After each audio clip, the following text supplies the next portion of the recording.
교동문 2번입니다. 교동문 2번 시편 2편입니다.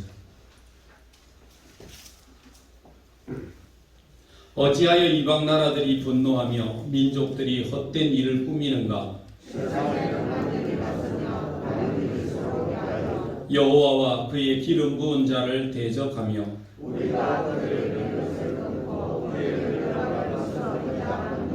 하늘에 계신 이가 웃으시며 그때에 분을 바라며 진노하사 그들을 놀라게 하여 이르시기를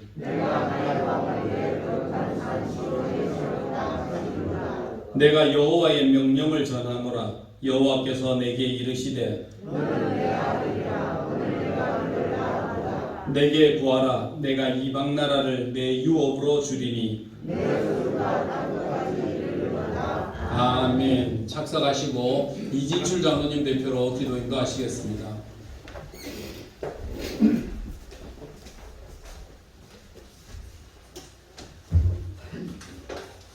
다 함께 기도하겠습니다. 사랑과 은혜가 충만하신 전능하신 아버지 하나님, 오늘도 거룩하고 복된 주일을 허락해 주셔서 세상 일을 잠시 뒤로 하고 예배의 자리로 인도해 주심을 감사드립니다. 이 시간 저희들 힘든 세상 살면서 부족하고 연약하여서 하나님 말씀대로 살지 못하고 지친 마음 아픈 마음 그대로 주님 앞에 나와사오니 주님께 드리는 이 예배를 통해서 우리의 힘들고 아픈 몸과 마음들이 하나님의 크신 사랑과 은혜로 위로받고 회복되는 귀하고 거룩한 예배가 되게 하여 주시옵소서. 나라를 멸하시고 또 세우시는 아버지 하나님, 이 나라와 이 민족을 불쌍히 여겨 주시옵소서.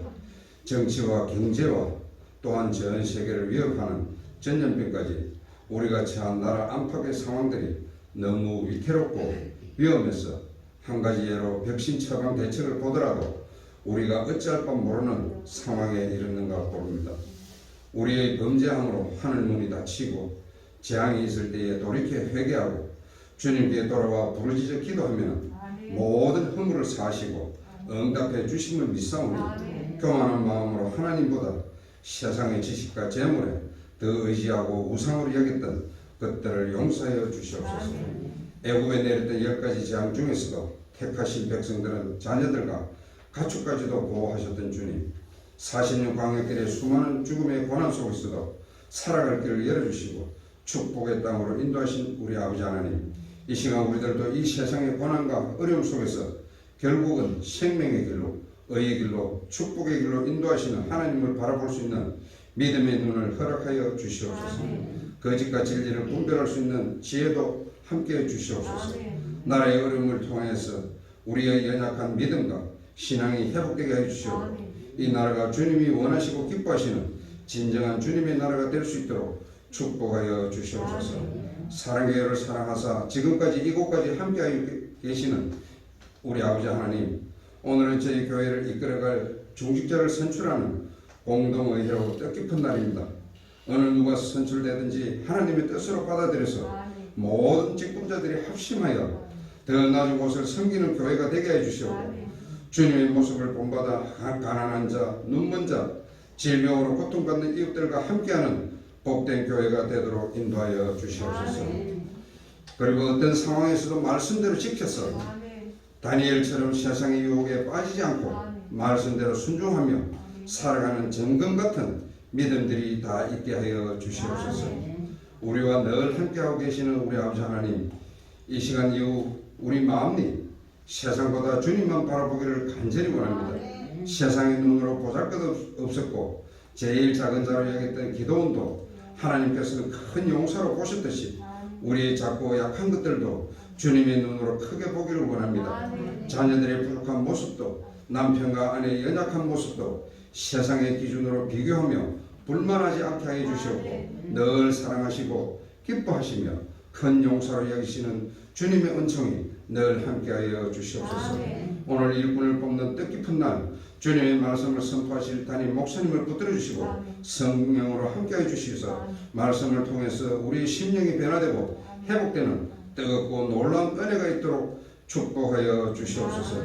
예배를 돕는 아름다운 손길들도 일일이 기억하여 주셔서 한량없는 은혜로 축복하여 주시옵고 여러 가지 사정으로 예배에 참석하지 못한 성도들에게도 오늘 주님의 말씀이 동일한 은혜로 채워 주시옵소서. 이 시간 우리 입술의 모든 말과 구하지 못한 마음속의 묵상까지도 주님께서 연락되기를 간절히 바라옵고 예배의 시종을 주님께서 지켜주실 줄 믿사오며 길이요 진리요 생명 되시는 거룩하신 예수 그리스도의 이름으로 간절히 기도드리옵나이다.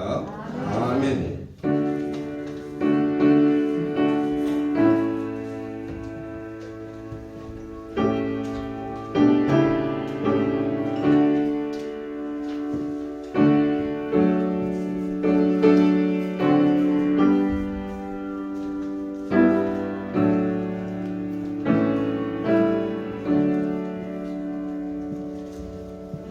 함께 보실 하나님 말씀은 디모데전서 5장입니다. 디모데전서 5장 17절부터 25절까지 말씀입니다. 17절부터 25절까지 말씀 우리 교독하겠습니다. 잘 다스리는 장로들은 배나 존경할 자로 알되 말씀과 가르침에 수고하는 이들에게는 더욱 그리할 것이니라.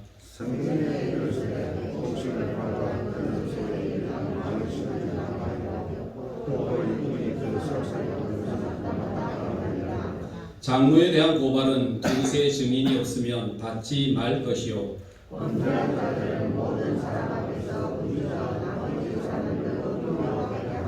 하나님과 그리스도 예수와 택하심을 받은 천사들 앞에서 내가 엄히 명하노니 너는 편견이 없이 이것들을 지켜 아무 일도 불공평하게 하지 말며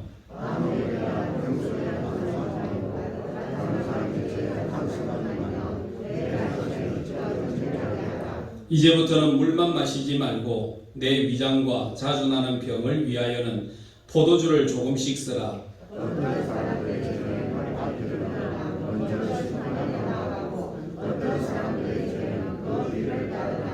이와 같이 선행도 밝히 드러나고 그렇지 아니한 것도 숨길 수 없느니라. 아멘. 어떤 사람이 그런 이야기를 했습니다. 현명한 사람은 인생을 모험으로 살고 어리석은 사람은 인생을 방황하며 산다. 그렇게 이야기했습니다. 우리가 모험하며 산다라고 이야기하니까 우리가 힘들고 험난하고 모험적인 이런 거를 이야기하는 것이 아니라 우리 신앙과 우리의 삶의 모험이라고 하는 것은 기준을 정해놓고 그 기준을 가지고 가치관을 따라가되 세상의 가치관이나 세상의 유혹이나 세상에 흔들고자 하는 일에 빠져들지 않고 그냥 우리의 정해진 가치관과 정해진 그 삶의 길을 향하여 모든 것을 포기하고 그 길을 달려가는 사람을 모험하는 인생이라 그렇게 이야기합니다. 세상이 우리를 향하여 유혹하는 유혹이 얼마나 많습니까? 손짓도 많고 우리의 마음을 흔들고 가치관을 흔들게 하는 모든 가치관들이 많이 있지만 그런 것들에 흔들리지 않고 오직 한 길을 향하여 세상 사람들이 바보라고 이야기해도 모범된 그 길을 향하여 정직하게 걸어가는 삶, 여러분 그것이 바로 모험하는 인생이지만 방황하는 인생은 기준이 없습니다. 그냥 아무나 자기가 하고 싶은 대로 가고 싶은 대로 먹고 싶은 대로 놀고 싶은 대로 즐기고 싶은 대로 그냥 방황하며 사는 인생의 삶, 그것이 바로 방황하는 인생이라고 표현을 했습니다. 우리가 신앙을 살아갈 때 믿음으로 산다는 것은요 참 중요한 일이라고 생각합니다. 왜냐하면 하나님이라고 하는 내 삶의 기준이 있습니다. 말씀이라고 하는 삶의 원리가 이미 정해져 있습니다. 그렇기 때문에 그 길을 향하여 걸어가고자 할 때는요 세상의 유혹이나 세상의 손짓이나 이런 것에 좌고우면하지 아니하고 하나님의 말씀이 그러하기 때문에 나는 여기에 내 생명을 걸고 간다 하는 이것이 바로 신앙의 모험하는 인생이라는 겁니다. 그것을 어떻게 표현했느냐 하면 히브리서 11장에 보면 믿음의 사람들의 삶이 그러했습니다.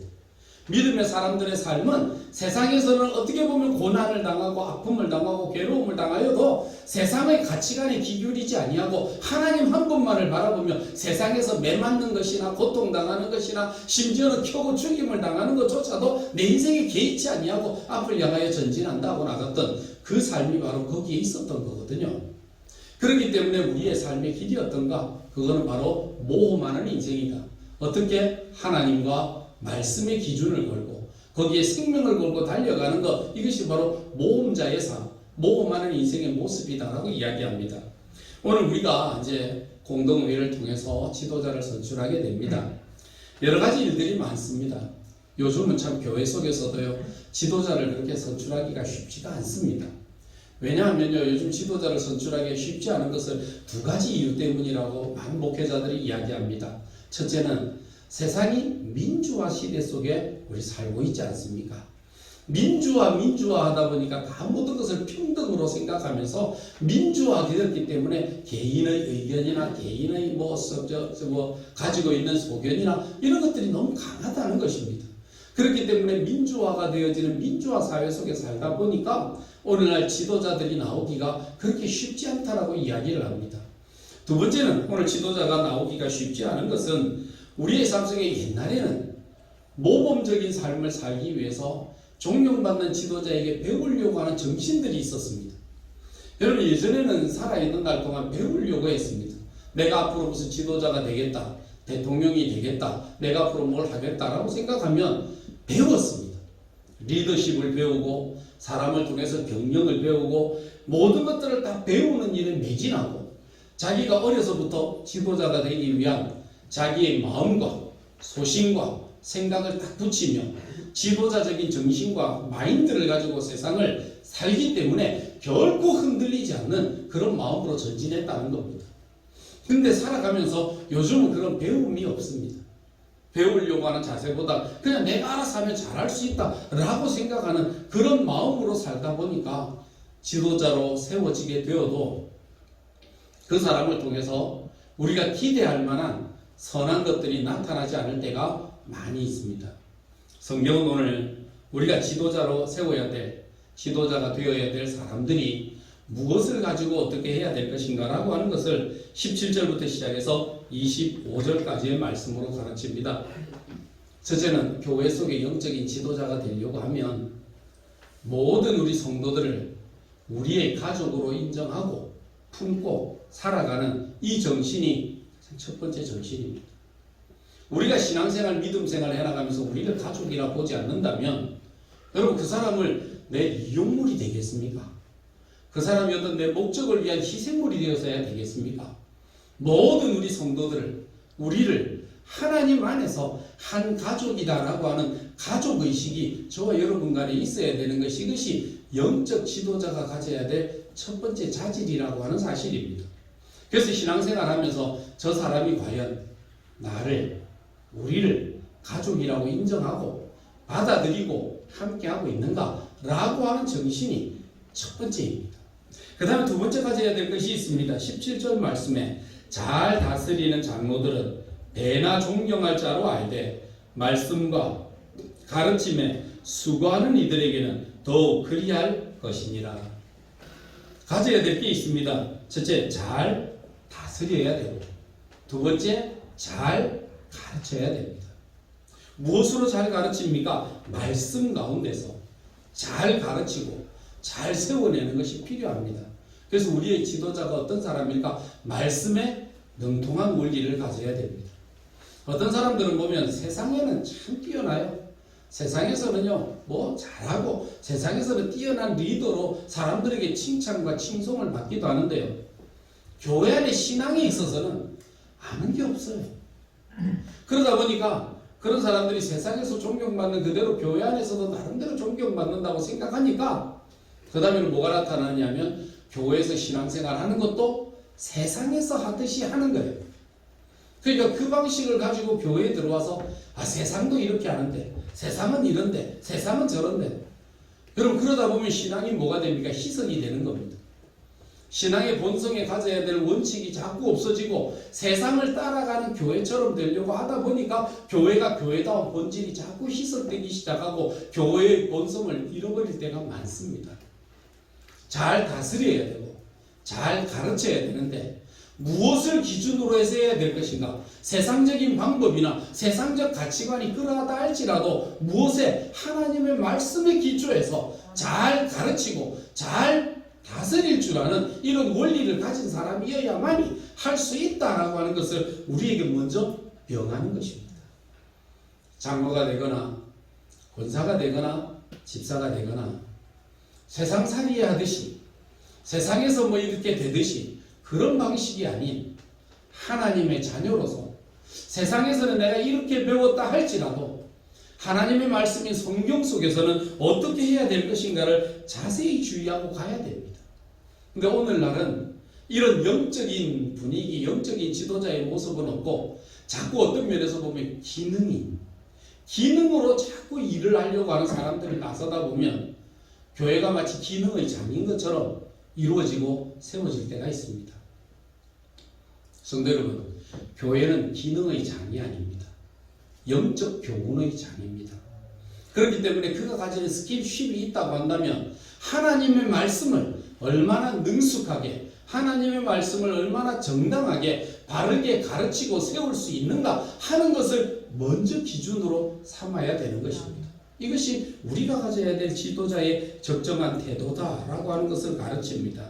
그 다음에 가지고 있는 것이 있습니다. 그게 뭐냐면 정의로운 마음이 저와 여러분의 마음속에 있어야 됩니다. 불의한 삶이 아닌 정의롭고 바른 길이 무엇인가를 알아갈 수 있는 자들로 가져가야 되는데 그 뒷부분에 나오는 것들이 이런 것들입니다. 성경에 일렀으되 곡식을 밟아 떠는 소의 입에 망을 씌우지 말라 하였고 또 일꾼이 그 삭슬을 받는 것은 마땅하다 하였느니라. 장로에 대한 고발은 드세 증인이 없으면 받지 말 것이요 범죄한 자들을 모든 사람 앞에 꾸짖어 나머지 사람들로 두려워하게 하라라고 하는 말씀을 주셨습니다. 첫째는 보호의 원리라는 게 있습니다. 성도들의 바른 길, 옳은 길로 걸어갈 때에 그때의 그를 지켜주고 보호해주는 마음들이 있어야 됩니다. 성경에 늘 이야기하는 게 있습니다. 구약 성경도 마찬가지고 신약 성경도 마찬가지지만 여러분 이런 이야기들입니다. 우리가 장로에 대한 고발은 두세 증인이 없으면 받지 말라 하는 말입니다. 거짓된 말, 거짓된 소문, 거짓된 이야기들 어디서 나갑니까? 말에서 나가요. 증거가 없어요. 여러분 말을 할 때 물어보면 그 말이 사실입니까? 사실인 거는 모르겠습니다. 누가 그러던데. 당신이 본 적이 있습니까? 나는 본 적이 없습니다. 그럼 뭘로 그 말을 사실로 이야기하죠? 어떤 사람들이 목사님 본인이 그 이야기를 합니다. 여러분도 본인이잖아요. 거짓말 안 하십니까? 거짓말은 사실 본인들이 더 많이 하는 것 같아요. 여러분 거짓말을 이야기할 때 우리가 알아야 될 부분들은요. 법정에서건 어디서건 가장 중요한 것은 증인에 대한 이야기거든요. 확실한 증거에 대한 이야기거든요. 본 사람이 없는데 누가 어떻게 했더라 이야기를 하더라고요. 내가 예전에 어떤 교회에 일이 있어서 임시당회장을 맡은 적이 있습니다. 물론 싫어하는 사람이 있죠. 싫어하는 사람인데 그 사람에 대해서 이야기를 하는 겁니다. 나이 드신 할머니가 나와서 그 장로님 집에 권사님이 없을 때 다른 집에 여자가 그 집에 들어가는 걸 봤다는 거예요. 그 언제 보셨습니까? 이것들이.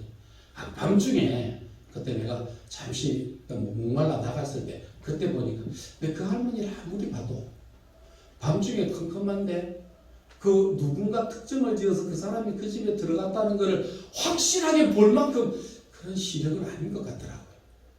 그게 불도 없고 깜깜하고 컴컴한 데인데 꼭 그 사람을 특정 지어 그 사람이 들어갔다라고 그렇게 우길 때는 여러분 확정 지을 수 있습니까?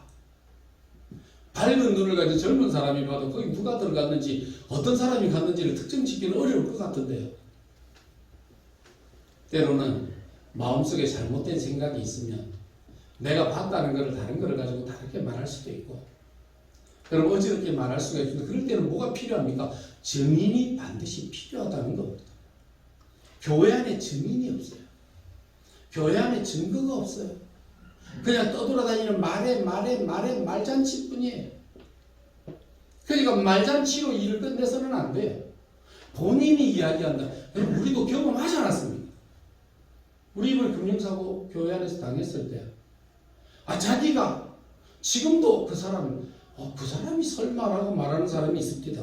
근데 나오는 증거들이 다 그 사람이 한 건데 근데 그 사람이 설마 우리도 설마이고 싶은데 그죠?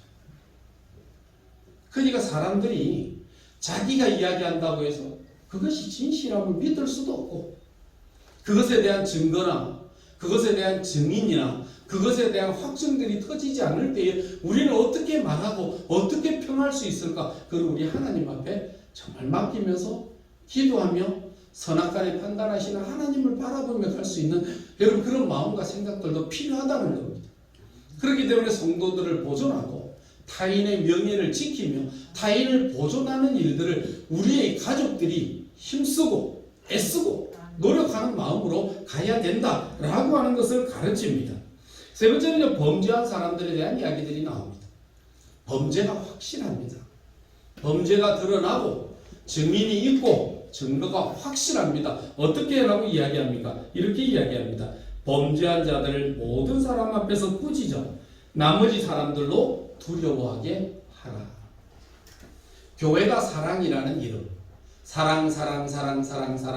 사랑이라고 하는 이름들을 펼쳐주면서 그냥 아무거나 쉬쉬쉬하고 덮어주고 증거가 확실하고 증인이 확실하고 분명한 드러난 사실들이 존재함에도 불구하고 여러분 사랑이라고 표현하며 덮어준다면 팔이 안으로 굽는 것과 뭐가 다르겠습니까? 우리가 자식들을 나무라고 때릴 때 내 자식이기 때문에 무조건 아니다라고 말할 수 있습니까? 그거는 자식을 사랑하는 것이 아니라 자식을 죽이는 겁니다. 부모가 자식을 키울 때 자식 앞에서 뭘 해야 됩니까? 엄히 가르쳐야 됩니다. 옳은 것이 무엇인지, 그른 것이 무엇인지, 어떻게 사람이 해야 되는지에 대해서 분명히 말하고 분명히 가르치지 않으면 여러분 아무것도 안 됩니다. 그렇기 때문에 우리가 징계와 책망은 그를 향하여 미워하기 때문이 아니라 사랑하기 때문이라고 이야기합니다. 성경이 이야기합니다. 징계가 없으면 사생자, 내 자식이 아니라 그랬습니다. 하나님이 그 사랑하는 자를 향해서 징계도 하십니다. 복과 은혜도 주시지만 징계도 허락하신다는 사실을 저와 여러분들이 기억하셔야 됩니다. 하나님은 내 편도 아니시고 하나님은 네 편도 아니시고 하나님은 오직 공의로우신 하나님이십니다. 그래서 구약 성경에 보면 우리가 하나님의 편에 바르게 서서 하나님의 바른 일들을 할 때 하나님이 우리와 함께 하셔서 우리의 대적을 이기게도 하시고 우리로 하여금 승리하게 하시고 복과 은혜를 더하여 주시기도 하신 분이십니다.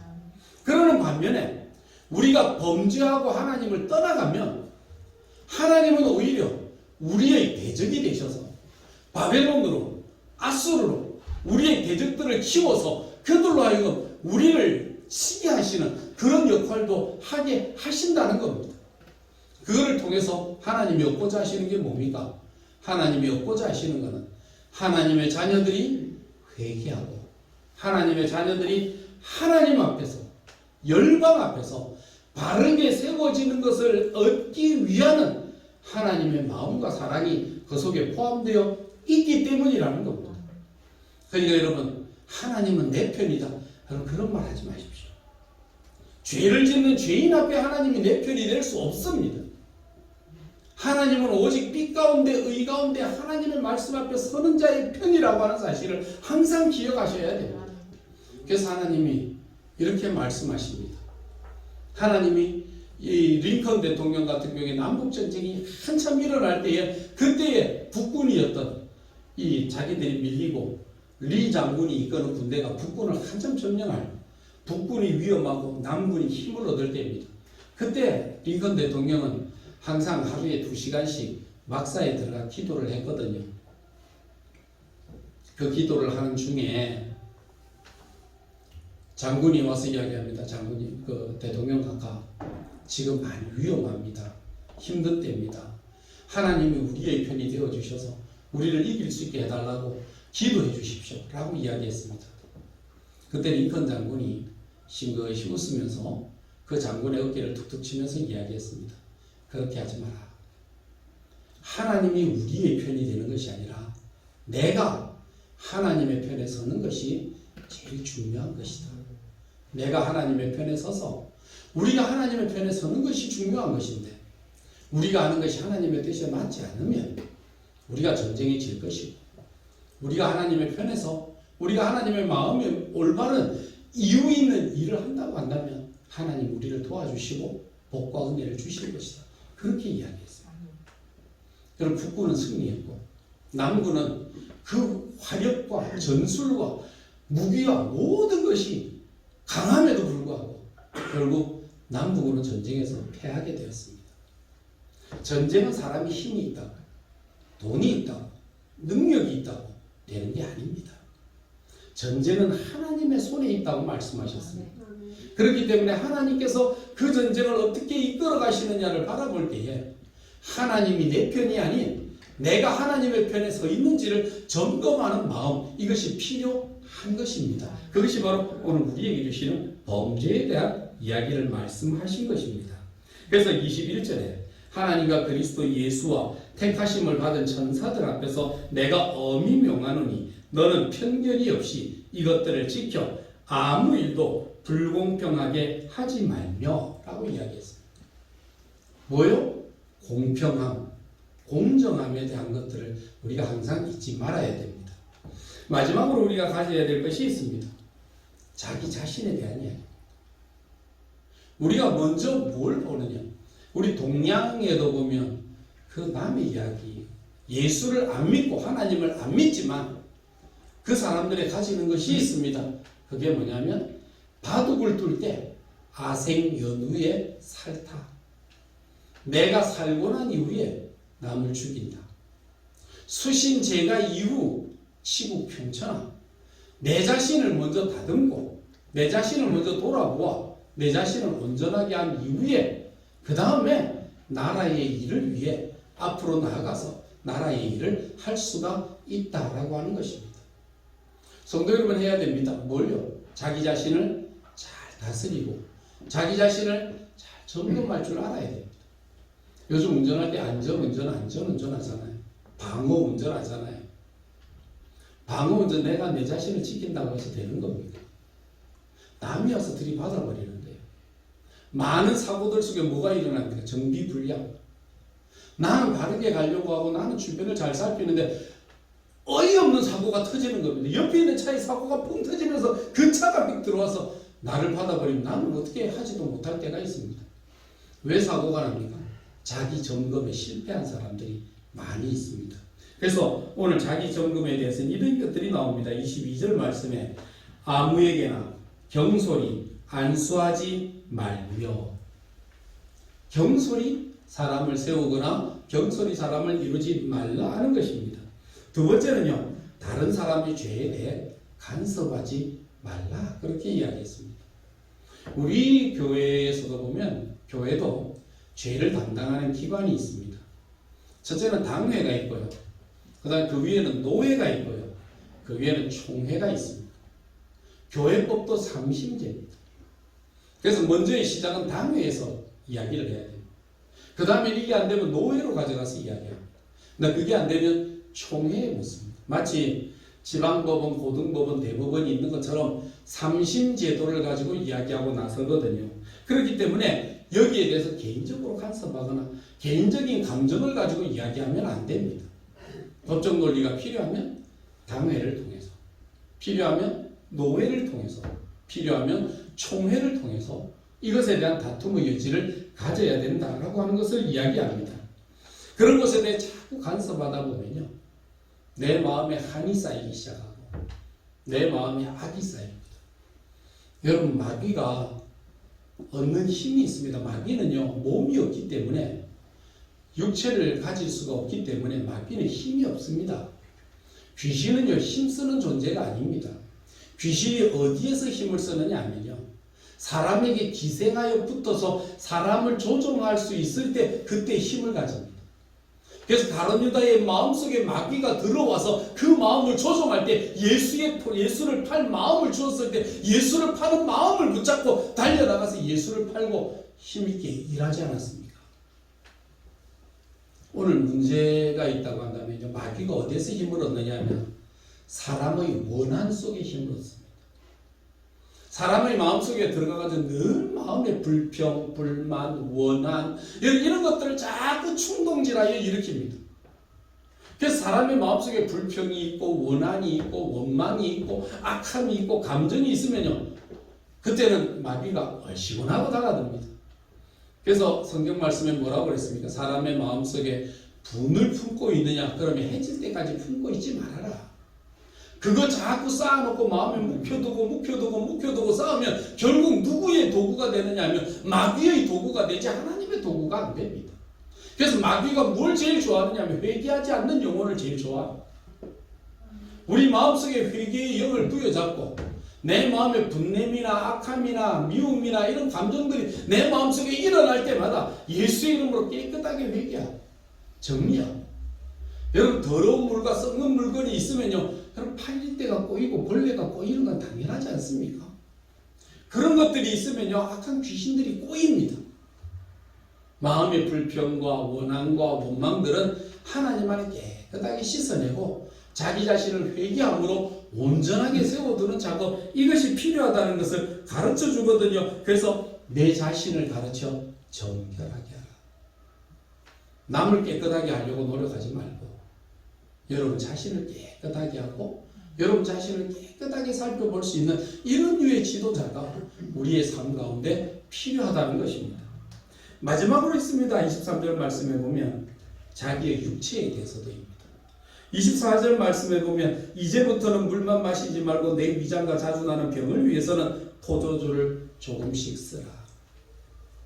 저와 여러분들 살아가는 날 동안 우리의 몸은요 막 따르고서 되는 게 아닙니다. 저와 여러분의 육신은요 하나님이 쓰시고자 하는 하나님의 영이 거하시는 거룩한 성전입니다.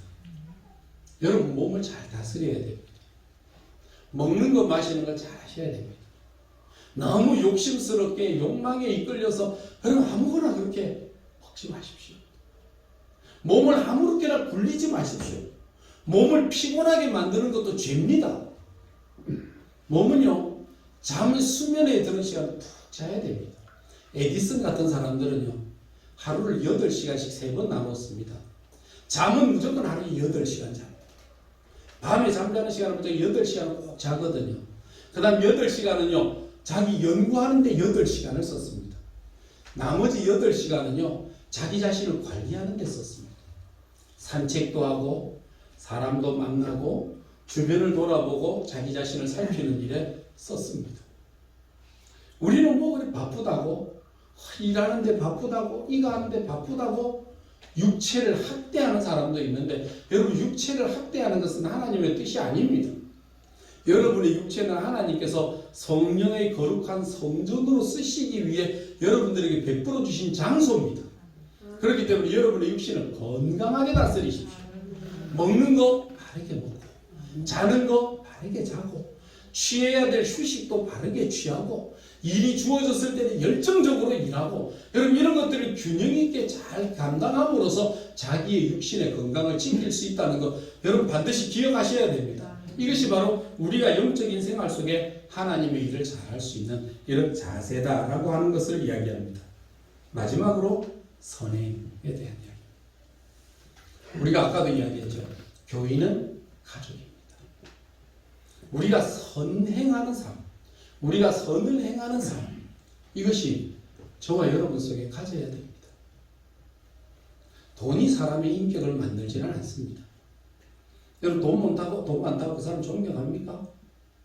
돈 많은 것으로 사람 존경하지 않습니다. 단지 존경과 존경받지 못함의 차이는 돈을 어떻게 쓰느냐에 달려 있습니다. 돈은 소유가 사람의 존귀성을 드러내는 것이 아니라 돈은 그 사용의 용처가 그 사람을 드러내게 한다는 것입니다. 여러분 오늘날 사회는 이걸 모르는 것 같습니다. 세상에 욕 들어 먹어도 그냥 뭐 돈만 끌어 먹으면 된다라고 생각하면서 하면 여러분 큰 착각입니다.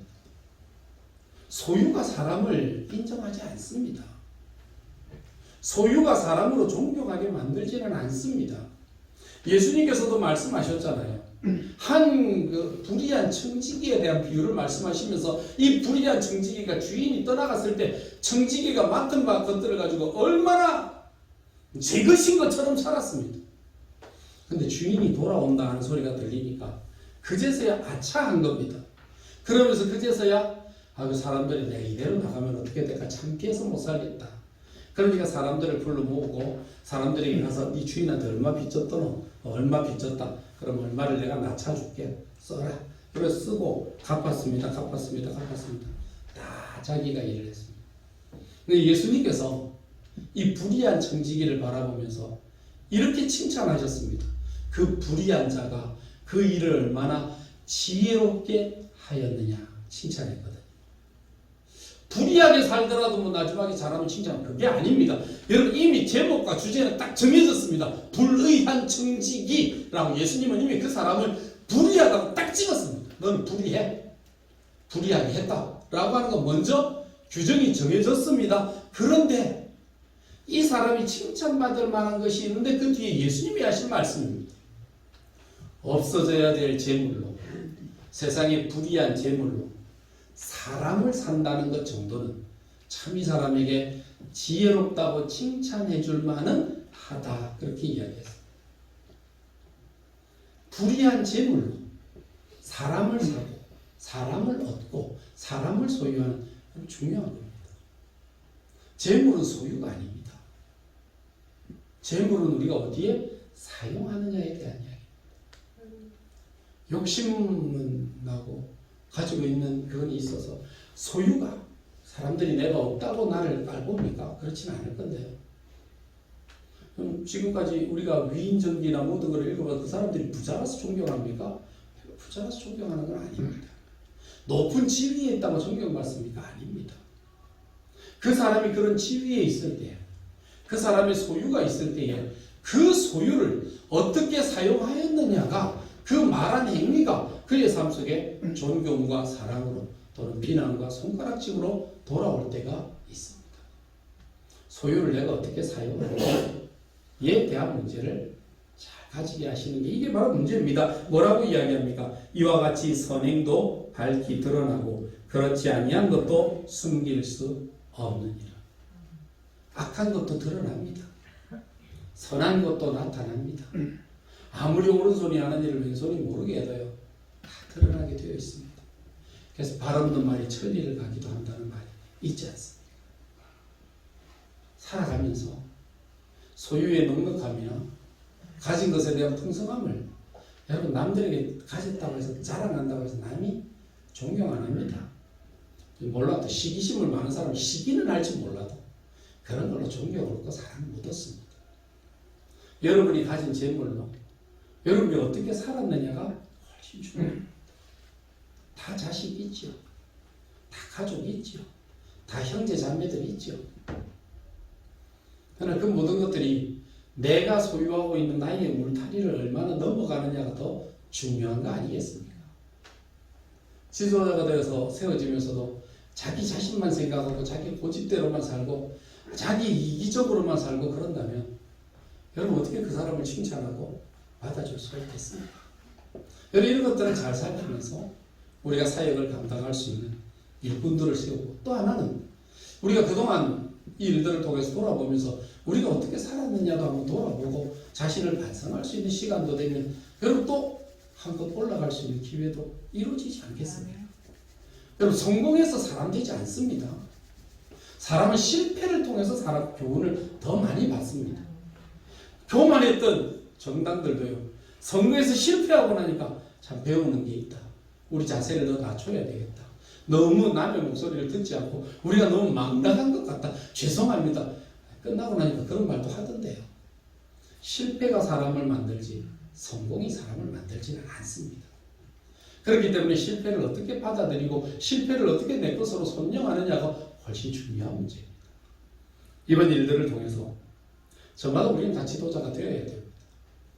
우리가 뭐 삶을 얼마나 오래 살았습니까? 사람들을 얼마나 살폈습니까? 그것에 대한 평가 아니겠습니까? 그 평가에 겸허하고 그 평가 앞에서 하나님의 말씀을 통해 자신을 돌아볼 수 있다면 우리는 이번 기회를 통해서 한 단계 더 성숙할 수 있는 복되고 귀한 기회가 일어나게 될 줄로 믿습니다. 기도하겠습니다. 거룩하신 여호와 우리 아버지 하나님, 주님의 은혜와 사랑을 감사합니다. 주께서 우리 가운데 베풀어 주신 그 큰 은혜와 사랑을 기억하며 무엇을 어떻게 살아야 될지를 항상 자세히 주의하여 지혜 없는 자 되지 아니하고 지혜로운 자 되어 하나님 앞에 선한 열매를 맺는 믿음의 귀한 자녀들이 다 되게 하여 주옵소서. 예수님 이름으로 기도드리옵나이다. 아멘.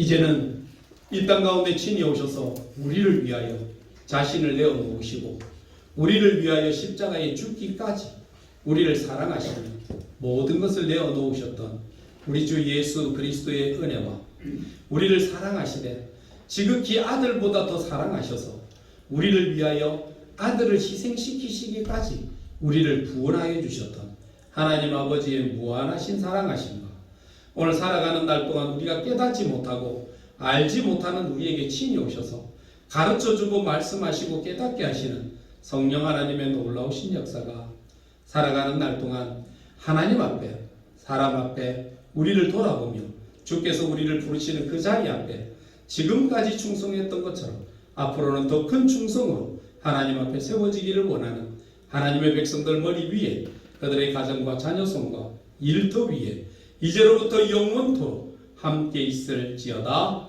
아멘.